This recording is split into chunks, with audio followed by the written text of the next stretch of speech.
সনাতন ধর্মাবলম্বীদের উপরে হামলা, নির্যাতন, মন্দির, মঠ, ঘরবাড়ি ভাঙচুর এবং অগ্নিসংযোগের অভিযোগ এনে সমাবেশ ও মানববন্ধন হয়েছে কয়েক জেলায়। সিলেটে বিক্ষোভ করছেন কয়েক হাজার সনাতনী। দুপুর থেকেই সিলেটের ৭৪ পয়েন্টের চারদিকে অবস্থান নিয়ে বিক্ষোভ করছেন। শহরের বিভিন্ন স্থান থেকে মিছিল নিয়ে সনাতনীরা বিক্ষোভ করেন। অংশগ্রহণকারীরা নির্যাতন বন্ধে প্ল্যাকার্ড বহন করেন। এ সময় তারা সুরক্ষা আইন প্রণয়নের দাবি জানান।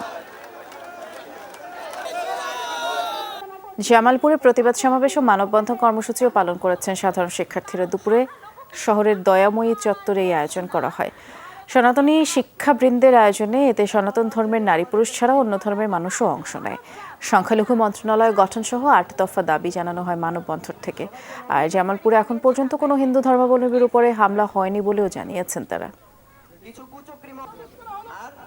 পাবনায় বিক্ষোভ সভা, প্রতিবাদ মিছিলও হয়েছে এবং দুপুরে বিভিন্ন উপজেলা থেকে হিন্দু সম্প্রদায়ের লোকেরা শহরের কেন্দ্রীয় মন্দির প্রাঙ্গণে জড়ো হয়। সেখান থেকে বিক্ষোভ মিছিল নিয়ে শহরের প্রধান প্রধান সড়ক ঘুরে শহীদ চত্বরে গিয়ে সমাবেশে মিলিত হয়।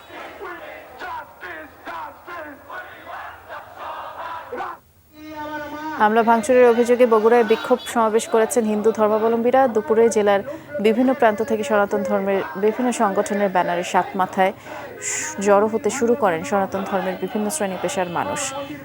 পরে বীরশ্রেষ্ঠ স্কয়ার এলাকায় কিছু সময় অবরোধ করে বিক্ষোভ সমাবেশ করেন তারা। সনাতনীদের উপর নির্যাতন, ঘরবাড়ি, ধর্মীয় প্রতিষ্ঠান ভাঙচুর, লুটপাট, অগ্নিসংযোগের অভিযোগে লালমনিরহাটে মানববন্ধন, বিক্ষোভ, প্রতিবাদ সমাবেশ করেছে পূজা উদযাপন পরিষদ। দুপুরে লালমনিরহাট শহরের মিশন মোড়ে মানববন্ধন ও প্রতিবাদ সমাবেশ অনুষ্ঠিত হয়।